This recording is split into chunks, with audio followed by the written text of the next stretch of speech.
HOA, sent security to arrest me, but I'm not even part of their HOA. It started last spring when I bought my dream home, a charming 1940s craftsman on a quiet street in a historic neighborhood. The house needed some work, but that was exactly what I wanted. I'm pretty handy and love DIY projects, so I was excited to gradually restore it to its former glory while adding my own modern touches. My house sits right on the border between two neighborhoods. To the east is the historic district where my house is located, full of unique older homes with character. To the west is Oakwood Estates, a newer development of cookie-cutter McMansions built in the early 2000s with their own HOA. The border between the neighborhoods is marked by a line of old oak trees, with my property being the last house on my street before the Oakwood Estates area begins. The trouble started about 2 months after I moved in.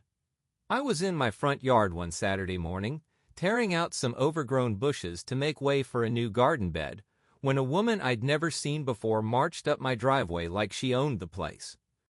"Excuse me," she said in that special tone that lets you know you're about to deal with someone extremely entitled. "You can't do any landscaping work without prior approval from the Architectural Review Committee." I looked up from my work, wiping sweat from my forehead. "I'm sorry, what?"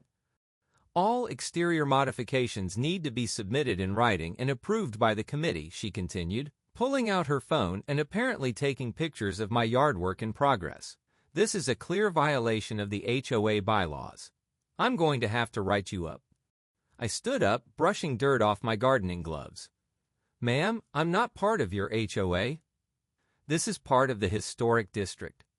She let out an exasperated sigh. "Don't be ridiculous. Of course you're part of the HOA. All properties in this area are required to be members." "No, actually they're not. The HOA boundary ends at those oak trees," I explained, pointing to the line of trees marking the border. "Everything east of that, including my house, is part of the historic district. Different neighborhood entirely." "That's absolutely incorrect," she snapped. "I'm on the HOA board and I know exactly where our boundaries are. You'll be receiving a formal violation notice, and if you don't cease this unauthorized work immediately, you'll be subject to fines." I pulled out my phone and opened up the property records I'd saved during my home purchase process. "Look, here are my deed and property records. They clearly show this house is part of the historic district, not Oakwood Estates. I'm not subject to your HOA rules." She barely glanced at my phone. "Those must be outdated. I'm warning you, stop this work now or face the consequences." With that, she spun on her heel and stormed off. I shook my head and went back to my gardening. I figured that would be the end of it once she actually checked the property records herself. Boy, was I wrong. A few days later, I received a formal violation notice in my mailbox from the Oakwood Estates HOA. It cited me for unauthorized landscaping modifications and demanded I pay a $250 fine and submit an after-the-fact approval request. I wrote back with copies of my property records and a firm but polite explanation that they had no jurisdiction over my property. I thought that would settle it. Instead, the harassment escalated. Over the next few weeks, I received multiple violation notices for everything from my paint color to the length of my grass to having a small vegetable garden in my backyard. I sent the same response each time, documenting that I wasn't part of their HOA. I also started keeping copies of all correspondence and taking dated photos of my property to document everything. Then came the day that pushed this from annoying to alarming. I was doing some painting in my home office when I heard loud knocking at my front door. When I opened it, I found two men in pseudo-police uniforms with patches reading Oakwood Estates Security. "Sir, we're here to place you under citizen's arrest for repeated violations of HOA regulations," one of them announced with far more authority than a cop had any right to project. I immediately started recording on my phone. "Excuse me? You've ignored multiple violation notices and continued to make unauthorized modifications to your property," the second guard said. "We have the authority to detain violators and escort them to the HOA office." I couldn't believe what I was hearing. "No, you absolutely do not have that authority." I am not part of your HOA. This is harassment, and if you attempt to detain me, it will be false imprisonment. I suggest you leave my property immediately. Sir, if you resist, we'll have no choice but to use reasonable force, the first guard threatened, taking a step forward. Let me be very clear, I said firmly, continuing to record. I am not part of your HOA. You have no authority here. This is my private property and you are trespassing. Leave now or I'm calling the actual police. They exchanged glances, clearly not expecting such firm pushback. You'll be hearing from our attorneys, the second guard warned as they finally backed off. Looking forward to it, I replied, waiting until they left before closing my door. I immediately called the police to file a report about the incident. An officer came out and took my statement, reviewed my video, and confirmed that the HOA security had no legal authority to arrest or detain anyone, much less a non-HOA resident. He recommended I get a security camera system and consult an attorney. I took that advice and then some. I installed a comprehensive security camera system covering every approach to my house. I had a consultation with a real estate attorney who specialized in HOA disputes, and I did extensive research into the history of both neighborhoods and all relevant property records. What I discovered was interesting. Apparently, this wasn't the first time the Oakwood Estates, HOA, had tried to claim authority over properties in the historic district. There had been several similar incidents over the years, though none had escalated to attempted citizens' arrest. The HOA board, led by the same woman who had confronted me in my yard, had a history of trying to expand their territory through intimidation. My attorney sent them a cease and desist letter outlining all the ways their actions were illegal and threatening legal action if the harassment continued. Their response? They sued me, claiming I was in breach of contract for refusing to follow HOA regulations that they insisted applied to my property. This was exactly what my attorney had hoped for. It gave us the opportunity to countersue for harassment, attempted false imprisonment, and a declaratory judgment clearly establishing that my property was not subject to their HOA. The discovery process was enlightening. Through document requests and depositions, we uncovered that the HOA board had been systematically trying to expand their boundaries for years, primarily to increase their revenue through dues and fines. They had no legal basis for claiming authority over my property or any others in the historic district. The attempted citizen's arrest was part of a pattern of intimidation tactics they used to bully homeowners into compliance. The woman who had confronted me, Karen Mitchell, yes, her name was actually Karen, was particularly aggressive in pursuing these tactics. As HOA board president, she had overseen the hiring of the security company and explicitly authorized them to attempt arrests of violators. This was not only outside their authority, but potentially criminal. The case never made it to trial. Once their attorneys saw the evidence we had assembled, including my video recordings, security camera footage, and documentation of their history of harassment, they pushed hard for a settlement. But I wasn't interested in just taking a payout and letting them continue their behavior with other homeowners. I insisted on terms that would create lasting change. A substantial monetary settlement to cover my legal fees, security system costs, and damages for harassment. A permanent injunction preventing them from attempting to enforce HOA rules on any properties outside their legal boundaries.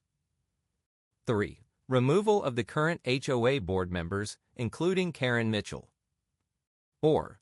Implementation of mandatory training for all future board members on the legal limits of HOA authority. 5. A public apology and correction to be sent to all Oakwood Estates residents and neighboring properties. 6. Termination of their contract with the security company that had attempted the illegal arrest. To my surprise, they agreed to everything.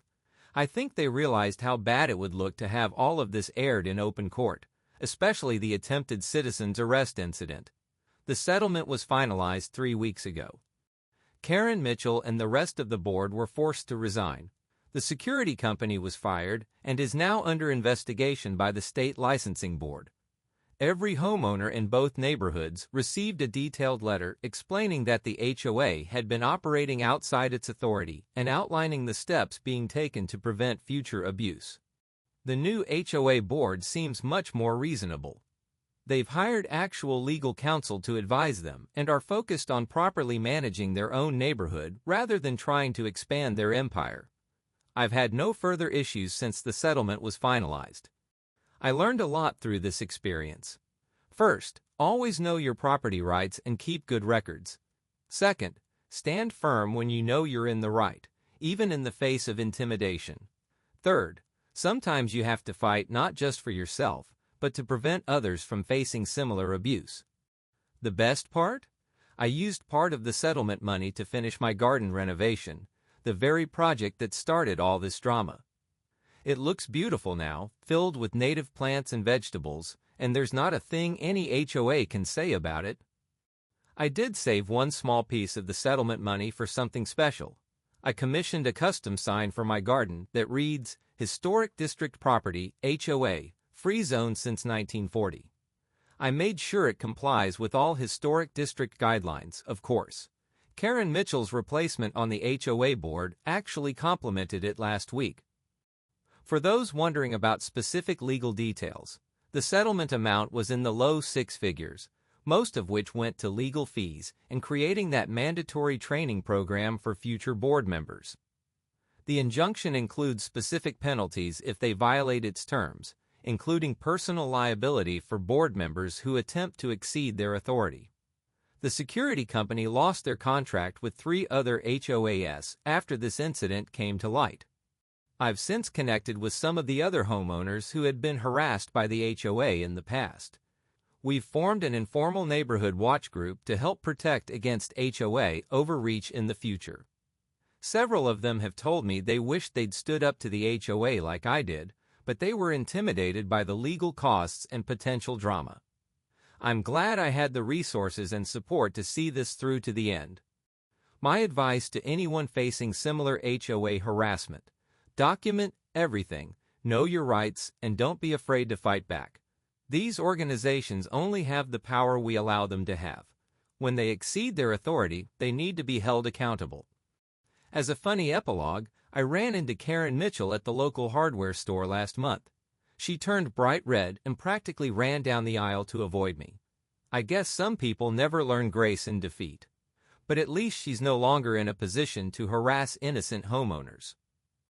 The whole experience has actually brought our 2 neighborhoods closer together. Without the aggressive HOA leadership trying to create artificial divisions, people are much more friendly and cooperative. We even had a joint neighborhood block party last weekend, the first time the 2 communities had ever done anything together. Looking back, I'm almost glad this happened. Almost. While it was stressful and expensive at the time, the outcome has been positive for everyone except the people who were abusing their authority. My house and garden are thriving, the neighborhoods are more united, and there are now proper checks and balances in place to prevent HOA overreach. The security guards who tried to arrest me? I heard through the grapevine that they're now working as mall cops. I guess that's a more appropriate venue for their particular approach to authority. I did make sure their attempt at false imprisonment was reported to the state licensing board, though. Someone with that poor judgment shouldn't be in any security role. One lasting change from all this is that I've become much more involved in local governance issues. I joined the Historic Districts Preservation Committee and have been working to strengthen protections for homeowners against predatory HOAs. We're even working on a guidebook for new homeowners to help them understand their rights and responsibilities. The attorney who handled my case has asked permission to use it as a case study in some upcoming HOA law seminars. Apparently, this type of HOA boundary expansion attempt is more common than you might think, though usually not quite so dramatic. He says my case will be useful in teaching other attorneys how to handle similar situations. I've had several people ask if I'm writing a book about the experience. I'm not. This Reddit post is probably the most detailed account I'll ever write. But I did keep all my documentation, videos, and legal papers in a very organized file. You never know when an HOA might try something similar again. For now, I'm just enjoying my peaceful, HOA-free existence in my historic home. My garden is blooming, my paint colors are exactly what I want them to be, and my grass is whatever length I decide is appropriate. Sometimes the best revenge is simply living well, especially when you can do it completely outside HOA jurisdiction. And if anyone from another HOA ever tries to claim authority over my property again, well, let's just say I keep my attorney on speed dial and my security cameras well maintained. Some lessons you only need to teach once. Update, 6 months later. A lot has happened since I last posted about my HOA nightmare, and I thought you all might be interested in how things turned out. Grab a drink and settle in, because this update is pretty wild. Remember how I mentioned joining the Historic District's Preservation Committee? Well, that turned out to be more important than I expected. About 2 months after my original post, we discovered something big during a routine review of old zoning documents. It turned out that Karen Mitchell and her HOA cronies hadn't just been harassing homeowners in the historic district, they'd actually been operating their entire HOA illegally for the past 5 years. When they renewed their HOA registration with the state in 2020, they submitted falsified documents that changed their boundaries without homeowner approval. This wasn't just overreach, it was fraud. I immediately took this information to my attorney. He was like a kid on Christmas morning when he saw the documents. This wasn't just about my case anymore, it potentially invalidated every fine, fee, and regulation they'd imposed since 2020. We filed a new lawsuit, this time as a class action on behalf of all affected homeowners. Karen Mitchell had already moved out of state. Apparently she couldn't handle losing her power. But we made sure she was served with the lawsuit at her new address in Florida. The evidence was overwhelming. We had the original HOA documents, the falsified renewal papers, and a paper trail showing exactly who was involved in the fraud. The current HOA board, the reasonable ones who took over after our settlement, cooperated fully with the investigation. They were as angry as we were about the deception. The case moved quickly. The judge was particularly interested in the pattern of harassment and intimidation that emerged. It wasn't just me and my historic district neighbors. They'd been bullying people within Oakwood Estates too, using threats and illegal fines to maintain control. Remember those security guards who tried to arrest me? Turns out they weren't even licensed to operate in our state. The security company was a sham operation run by Karen's brother-in-law. They'd been conducting illegal detentions throughout the neighborhood, primarily targeting elderly residents and single women who they thought wouldn't fight back. The settlement this time was massive. Every homeowner who paid illegal fines or fees since 2019 is getting their money back with interest.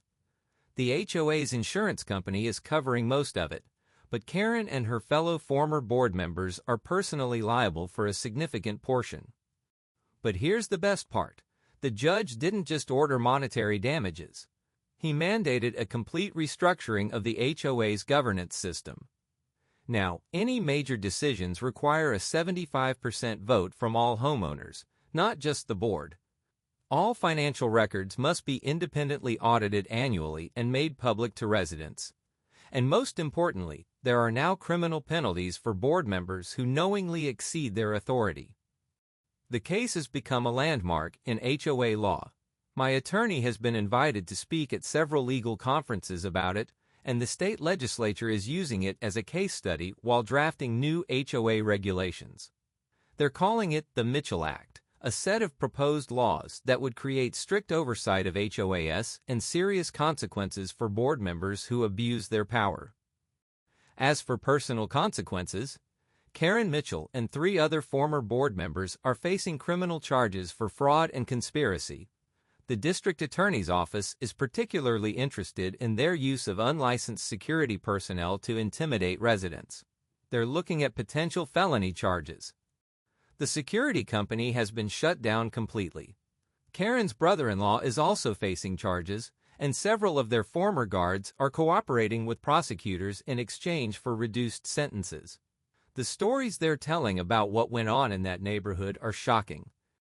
My role in exposing all this has made me somewhat of a local hero in both neighborhoods. People keep bringing me baked goods and offering to help with my garden. It's a bit embarrassing, honestly, but it's nice to see the communities coming together. Speaking of the garden, it's absolutely thriving now. I've started hosting monthly gardening workshops for neighbors from both the historic district and Oakwood Estates. It's become a symbol of community unity, the garden that started a revolution, as one neighbor jokingly calls it. The new HOA board has actually asked me to consult on their revised architectural guidelines. They want to find a balance between maintaining property values and respecting homeowner rights. I agreed on one condition, that they create an independent appeals process for any homeowner who disagrees with board decisions. The HOA free zone sign in my garden has become something of a local landmark.